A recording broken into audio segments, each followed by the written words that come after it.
بسم اللہ الرحمن الرحیم۔ السلام علیکم پیارے دوستو، جس نے ایک دن میں 100 مرتبہ سبحان اللہ و بحمدہ پڑھا، کتنی مرتبہ؟ 100 مرتبہ۔ کیا پڑھا؟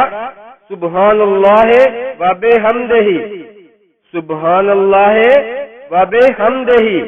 فرمایا کہ اس کے گناہ سمندر کی جھاگ کے برابر بھی ہو تو اللہ تعالیٰ معاف فرما دیتا ہے۔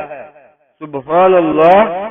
پیارے دوستو، اللہ کے نبی نوح علیہ السلام نے جب وفات کا وقت قریب آیا تو اپنے بیٹے کو 2 نصیحتیں فرمائیں۔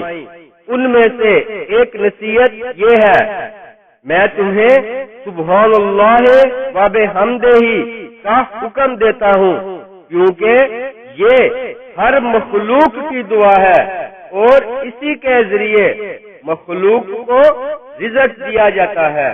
سبحان اللہ، سبحان اللہ و بحمدہ۔ اسلامک ویڈیوز کے لیے سبسکرائب کریں اور ساتھ بیل کے بٹن کو بھی پریس کر دیں۔